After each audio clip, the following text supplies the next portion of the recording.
एथ पे commission latest news. अब 8वें वेतन आयोग के गठन पर आई बड़ी खबर, फॉर्मूला तैयार, खुशखबरी। केंद्र सरकार ने कर्मचारियों और पेंशनधारकों के डा व डॉक्टर में 4% की बढ़ोतरी कर दी है।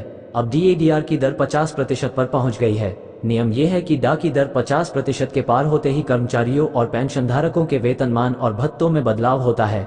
ऐसे में क्या सरकार एथ पे कमीशन कमेटी की घोषणा करेगी या और कोई और नियम से सैलरी और पेंशन का संशोधन करेगी? अभी फिलहाल कर्मचारी पेंशन भोगी संगठन आक्रामक हो चुके हैं कि सरकार उनकी पेंशन सैलरी में संशोधन का फॉर्मूला जारी करे। एक, क्या है वेतन आयोग का नियम? 2, 8वें वेतन आयोग एथ पे कमीशन का इंतजार।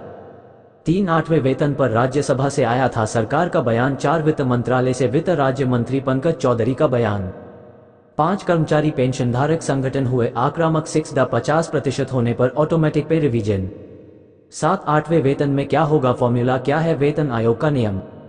आपकी जानकारी के लिए बता दूं कि हर 10 साल पर वेतन आयोग लाने का नियम है। अब तक 7 वेतन आयोग आ चुके हैं।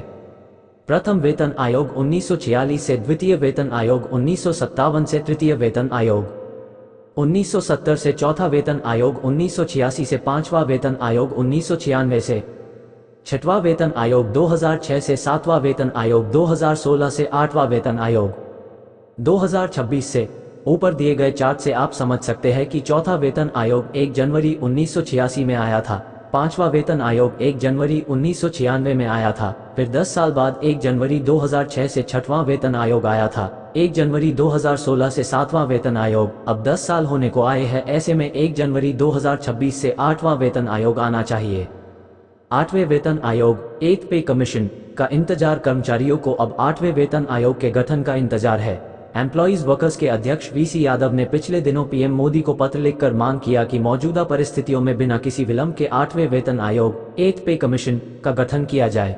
उसी के साथ बीआईआरटीएसए ने भी केंद्रीय वित्त मंत्री निर्मला सीतारमण से आग्रह किया है कि अब बिना किसी देरी के 8वें वेतन आयोग का गठन करना चाहिए।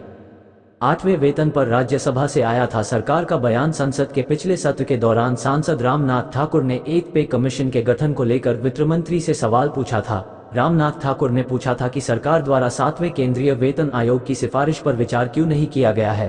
7वें वेतन आयोग के पैरा 1.22 में कहा गया है कि वेतन और पेंशन की समीक्षा जरूरी है। 10 साल का इंतजार करवाए बगैर सैलरी और पेंशन में बढ़ोतरी किया जाना चाहिए।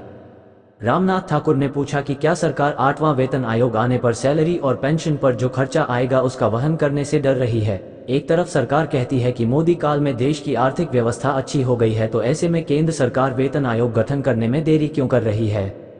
वित्त मंत्रालय से वित्त राज्य मंत्री पंकज चौधरी का बयान।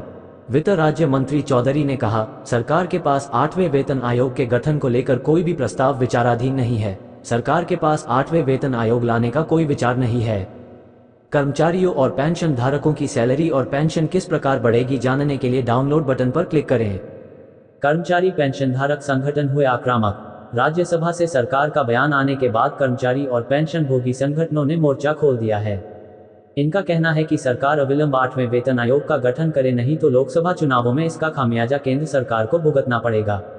रेलवे की यूनियन आईआरटीएसए ने कहा कि तीसरे, चौथे और 5वें पे कमीशन ने सिफारिश दी है कि कर्मचारियों और पेंशन धारकों के वेतन भत्तों की समय समय पर समीक्षा किया जाए। अतः सरकार को 8वां वेतन आयोग हर हाल में लाना पड़ेगा। डीए 50% होने पर ऑटोमेटिक पे रिवीजन। नियम ये है कि जैसे ही डीए 50% का आंकड़ा छुएगा, कर्मचारी और पेंशन धारकों के भत्तों में बढ़ोतरी किया जाना चाहिए। ऐसे में अब डीए 50% हो चुका है, कैबिनेट से इसकी घोषणा भी हो चुकी है, तो अब समय आ चुका है कि सैलरी और पेंशन में संशोधन होना चाहिए। 8वें वेतन आयोग पर तुरंत कमेटी का गठन किया जाए। 8वें वेतन में क्या होगा फॉर्मूला? अगर सरकार 8वें वेतन आयोग का गठन करती है तो महंगाई भत्ता 0 से स्टार्ट होगा। फिटमेंट फैक्टर में बढ़ोतरी किया जाएगा। फिटमेंट फैक्टर 1.92 हो सकता है। इसके हिसाब से आपकी कम से कम बेसिक पे 18,000 रुपए से बढ़कर 34,560 रुपए हो जाएगी। इस प्रकार से आपकी बेसिक 18,560 बढ़ जाएगी। इस बेसिक के ऊपर आपको महंगाई भत्ते का भुगतान किया जाएगा, एचआरए का भुगतान किया जाएगा और सभी भत्ते इस नई बेसिक के ऊपर दिए जाएंगे। इसे आपकी सैलरी और पेंशन में इजाफा देखने को मिल सकता है।